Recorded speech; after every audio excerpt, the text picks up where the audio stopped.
Good morning, Houston. Good morning, America. Oh, we got another good one. So, I have Brother Box. And Brother Box, me and Brother Box have been talking. Don't worry, union people. You can sit back, you can wait on this one.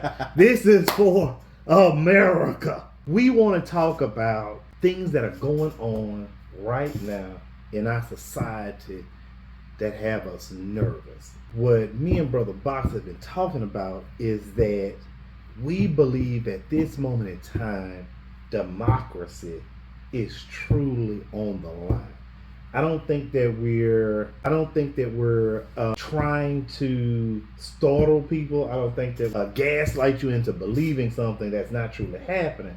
What I want is this moment to take a moment, look at reality, see if we can come up to some common ground, see how we can turn this thing around, get it back on track, get us back in balance to where we're starting negotiating on both sides. Is that what? That is a wonderful way to put it, Morris. And first of all, I want to thank you, Morris, for inviting me to your podcast, man. I appreciate it. So basically, what I want to talk about is, could America have a civil war?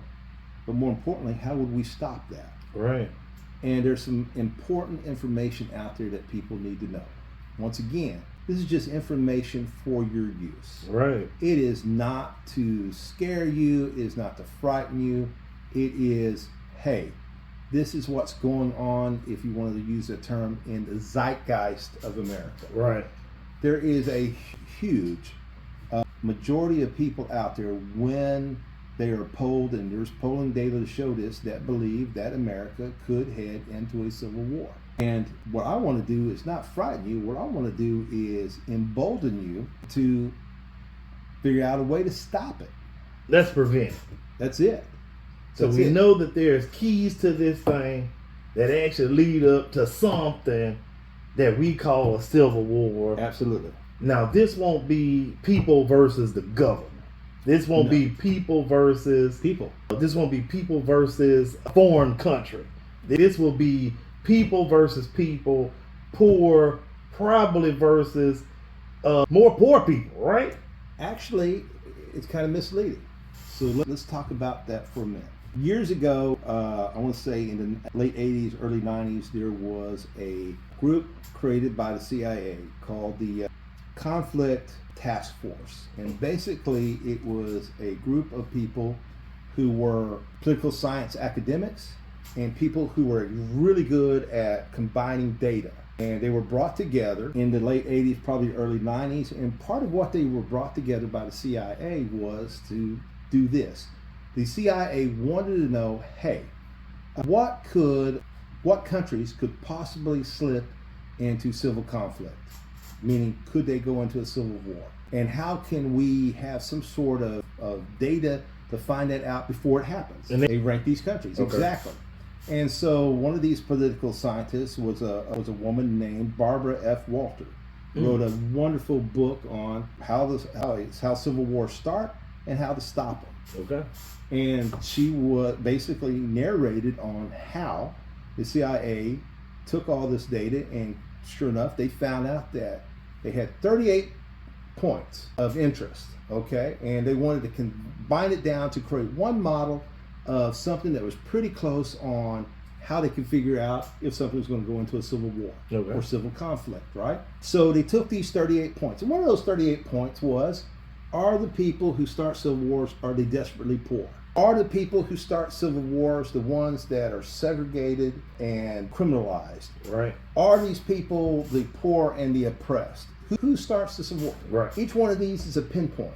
It's a point of data, right? And what they found out after they ran all the data, they created a model, and it turns out there was just two things, that they could probably predict very clearly if a country is going to have a civil war. That's not a lot of things. So clearly that these two things were correct about 70 to 80% of the time on estimating whether or not a country was going to go in a civil war. One of those things was, what type of democracy does that country have? Okay? And so one of those things was a thing called a autocracy, not a democracy. It's a fancy word for a deficient democracy. Okay, it's not failing. Well, not failing, but It's on the wave. It's Okay. got a problem. Okay. It's a democracy that has a problem, and it fits on a scale. And this scale goes from 10 plus all the way to 10 negative. Ooh. Okay, and so there's this area in the middle. Okay, so think of it like a big donut. Okay, a big cake donut, right? The negative 10 is basically North Korea, completely totalitarian authority, in which they tell you how to live, how to eat, who you're going to marry, what time you're going to get work, what you're going to do for work. They tell you exactly what you're going to do. Right. That type of just big time authoritarian tyranny. Okay.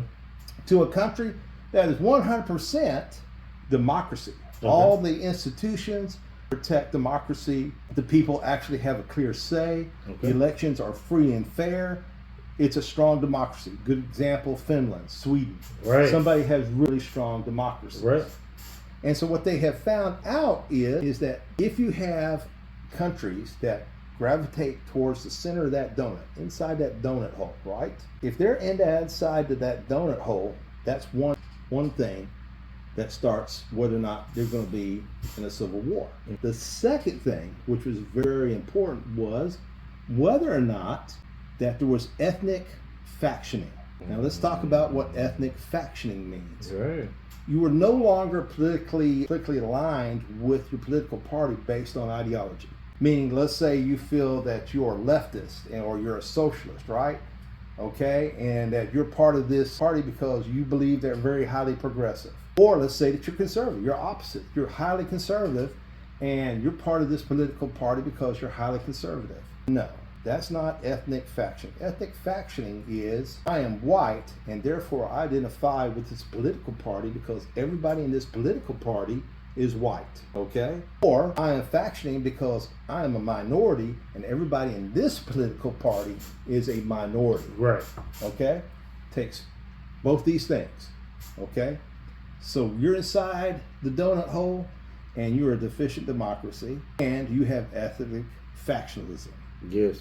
okay? So the scientist, Barbara F. Walter, started looking around at all these countries outside the United States because it's illegal for the CIA to look at anything internally inside the United States, which is the way it's supposed to be. What they wanted to do is just find out what's going on the outside of the world so we can prepare for it. If they're an ally and it looks like they're getting ready to go into a civil war, we want to say, hey, man, be careful. You're getting in that zone. Right. We don't want you to get there. We want to help you get out of it. Right. But she, as a citizen of the United States and a political scientist, and others, people that were on that task force, were looking around and saying, you know what? Some of what we see in this modeling looks just like the United States. And so they started getting worried. They're like, man, this looks like those other countries Right. that went into civil war. So what she noticed was once again, she, as an American citizen, started compiling the data and talking to other political scientists around the United States and started looking at the modeling and the data on the modeling and found out, guess what? The United States is in that donut hole, getting closer. And we are considered a deficient democracy. So we are in the autocracy zone. Not a strong democracy and not strong authoritarian, but we're heading towards that right side of that donut. 2, ethnic factioning. 20, 30 years ago, if you're walking down the street and you saw somebody walking down the street, you would have a 50-50 guess of whether or not they're a Republican or a Democrat. Right. Today, it's not that way. If you see somebody who's white, you can almost guarantee they're part of the Republican Party. Right. If you see somebody who's a minority, you can almost guarantee that they are a part of the Democratic Party. All right. So we have ethnic factioning going on. So we have the two things that create the friction that creates a civil war. Right. We look at it and we say, okay, now those are the things that we see, and it looks very scary from the outside.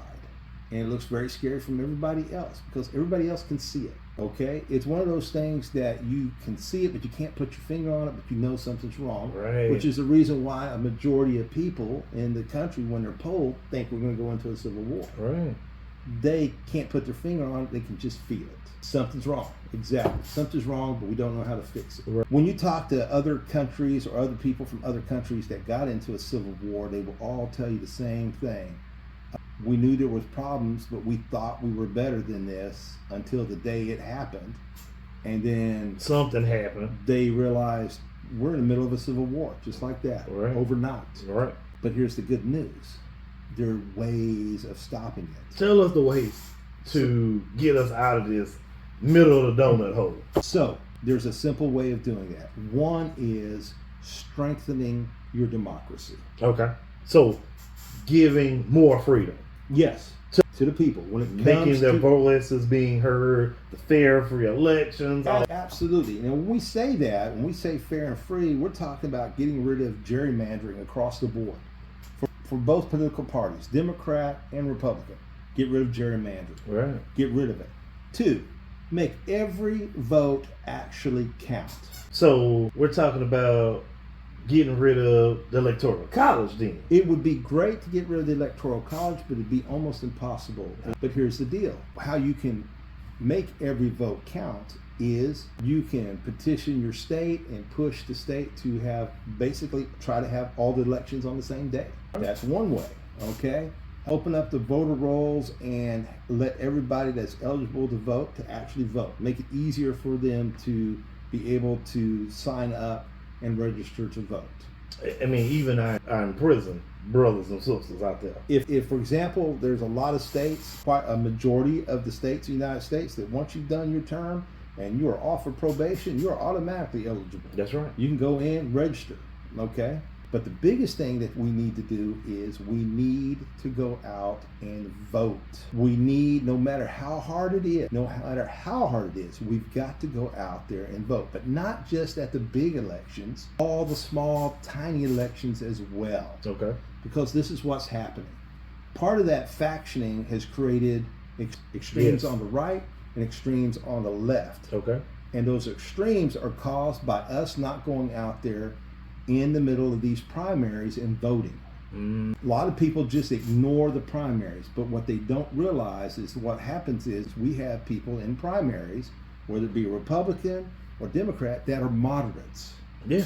They're not fully left wing and they're not fully right wing. They're in the center, which is where most of the majority of this country Wants to be. is. Right. We It's want center. to be there. Because they want to compromise. These people are compromised. That's right. But because we don't show up to these primaries, what happens is We're swinging. the people who are the most extreme show up for the primaries and they vote for the candidate who's the most extreme. Right. So they they go to the big election, and guess what? The big election, the only person that you can choose from Is the two extremes. is the two extremes, nobody moderate. Mhm. So you keep creating the same problem over and over again. Okay. So what needs to happen is, one, if you're not eligible to vote, you got to go get registered to vote. Two, you have to fight to make your vote heard. Okay. Three, every election, it doesn't matter if there's somebody running for dog catcher. You need to get up and you need to make that election. Okay.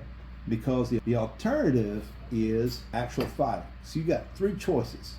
You have three choices as an American citizen to make. One, you can take your head, put it in the sand, and ignore it. Okay? Two, you can be participatory. What does that mean? You can go out there, buy a gun, get all this military training, and get prepared to fight an actual civil war. Or three, you can take the best and easiest way out is to actually get active, get voting, and make sure the Civil War never starts in the first place. That's right. That's what you need to be. Okay? We need to get out there and we need to vote more moderate people in it. Agreed. And the only way you can do that is actually in elections. You've got to go out there and vote in primaries. You got to vote in every election. And you have to fight to vote. That's right. Because, once again, the extremists in these states are making it extremely hard for other people to vote. People that don't look like them. So that's the biggest point of view that I want everybody to let you know, is that there is a way to turn this ship around. And one of the ways to turn the ship around is get out there and vote. It's very hard, but in the next several weeks, in the next several months, up until the next election, I'm going to be going out there and I'm going to have this conversation with more and more people. And I'm going to answer your questions and I'm going to give you details. And we're going to talk about how we, as a nation, can stop a civil war. I've been telling the people, Box. I've been telling them this has to be a moment of we, not me. Exactly. It has to be this moment because we need to come together because we have failures of leadership. We have mismanagement. We need to get back on a course to where the people feel like we're getting things solved, not more problems thrown at us. Absolutely. And keep in mind, this is a failure of leadership on both sides. Whether it be Democrat or Republican, it is a failure on both sides of leadership. It's simple as that. It is not a failure of you as the American people. It is a failure of our leaders as Americans. I agree. Simple as that. And one of the ways is we just have to say, you know what? It's time that we, the people, take back. And the way we take it back is through the vote. You know, Malcolm X made a very famous speech, man. It was the bullet or the ballot. And if y'all ever get a chance to listen to that man, he was basically saying, hey, we have a choice as people of African Americans. He was speaking to the African Americans. We can take it back by blood, or we can take it back by peaceful ballots. That goes across the nation as a people of whole today, whether you're white or black, is we all want to choose the ballot before we ever choose the bullet. That's right. And he was right then. And now all you got to do is take that speech from the 60s, and instead of him talking about white Dixiecrats, you can just say, hey, these are the people that hate us, and we are about the people that we want to be about loving us. That's right. So once again, I, Daniel Box, choose the ballot. What do you choose, Brother Morris? Well, they already know what Morris does. We want to get to the ballots. We want to continue voting, because what we don't want to do is that we don't want to repeat our failures. What we want to do is that we want to learn from them. And we want to move our entire America into the forefront. We don't want to say that we are number one. We want to be in number one in everything. So I agree with you. I believe that our future is at stake. I believe that we're running behind on trivial issues that we should have been solved, that we thought we had put to rest. These things are coming back full force now. I think we need to get back to the ballot boxes. We need to get some real issues solved. I agree with you. Man, once again, I appreciate you having me on your podcast today, brother. Now, you know, I always want everybody, America, Houston, Texas, to understand this is a we, not me. Mm-hmm. So whoever has that message, whoever wants to participate in this goal, anybody who wants to participate in this movement, this call to action, because I think that's what Daniel Box is called for, a call to action. He called for a call to action. Everybody go to the ballot boxes. Everybody start voting right now. Everybody start voting your interest right now. Let's get civil war off the table, because it only does one thing, and that's cripple America, and we will never come back from that. It will take us a long time to get back where we need to be. We want to be number one right now. We want to be number one forever. That's how we should be doing it. That's what we should be thinking about. This is a me, not we moment. Absolutely. I appreciate you, Bob. Thank you, man. Thank you for having me on. I appreciate you bringing this subject up, because I think it's very needed right now, and I think it spreads the message that I've been trying to give out for almost a whole month now, that we need to start getting back to we, not me. This is not about the rich. This is not about the poor. This is about moving America forward as a whole. Absolutely. I want to let y'all know. Have a great day. Have More with Morris out there.